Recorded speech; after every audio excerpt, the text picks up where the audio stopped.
Does this sound like your company's meetings? They're an interruption. They distract you from real work and eat up valuable time. They're random. You only meet when there's fires to put out and it's a painfully chaotic process. And they lack focus. Meetings are filled with meandering discussions that really never solve the real issues. And they're filled with unnecessary people. There's always someone who really didn't need to attend, which just adds to this feeling of time wasting. And I could go on. In fact, many business leaders rate the effectiveness of their leadership team meetings as pretty poor. So how do we fix this problem?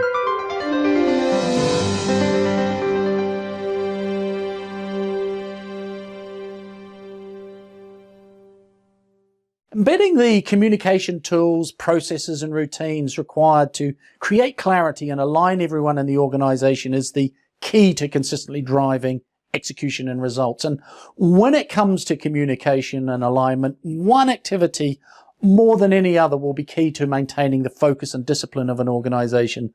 There's no better way to have a fundamental impact on an organization than by changing its meetings. Welcome to Summit Scale, where entrepreneurs come to learn how to build their small businesses into mid-sized companies. So picture the business leader who says, if I didn't have to go to meetings, I'd like my job a lot more.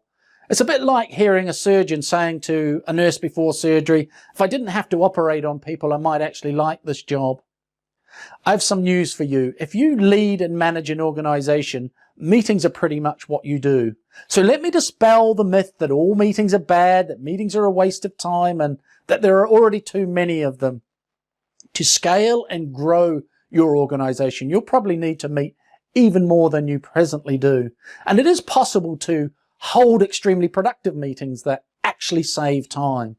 The meeting rhythm is your organization's heartbeat. To move faster, you need to beat faster by embedding a rhythm of daily, weekly, monthly, quarterly, and annual meetings. And these meetings bring focus and alignment and provide an opportunity to solve problems more quickly and ultimately save time. They also address the number one problem when people work together, communication.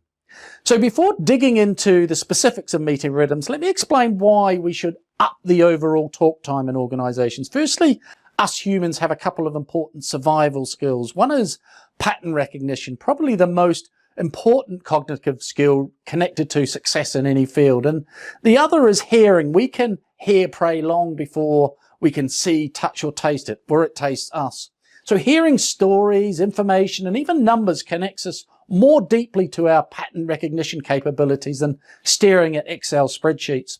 On the other hand, we also have a fundamental need to talk out our problems. When we speak, we formalize our thinking, and at the same time, we tap into the cognitive power in our brain. And meeting with others to talk stuff out is a powerful force in any organization. So an effective meeting rhythm could look something like this: a daily check-in or huddle of 5 to 10 minutes to discuss administrative and smaller tactical issues and provide updates. And issues that arise drive the agenda for the weekly meeting, a 90-minute discussion to review progress on the quarterly priorities and tap the collective brain power of the team in addressing the top issues. And repeated patterns of discussion here determine the 1 or 2 main issues for the monthly meeting, which is a half or full day meeting where senior and middle managers come together to learn and collaboratively address 1 or 2 big issues requiring several hours effort. And this is an opportunity to transfer knowledge and values and your approach from upper to middle managers. The quarterly 1-day and the annual 2-day planning meetings are off-site, where the leadership team reviews progress, updates plans, and establishes the annual themes or quarterly priorities. Personally, I think most of the momentum a company builds is produced in that weekly team meeting, but I bet if you went to Silicon Valley, you wouldn't find a single company that didn't have a daily meeting. The point is, your framework doesn't have to look exactly like this, but you do need a framework of meetings that are on the same day of the week or month with the same agenda, that start on time and end on time every time.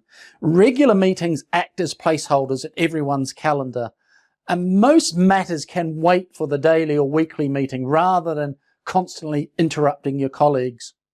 Bigger issues which require getting everyone in a room for a few hours can be addressed during that monthly management meeting. And this rhythm of meetings shouldn't require more than 10% of a standard 40 to 60 hour work week for the senior leaders, probably half that for middle managers and a small fraction of that for frontline staff. And of course, there will be other meetings with customers and suppliers and investors, but this daily, weekly, monthly, quarterly rhythm of meetings is sufficient to manage most businesses. So that's it for now. Thank you for watching. I'm Shane Spears of Summit Scale. See you next time.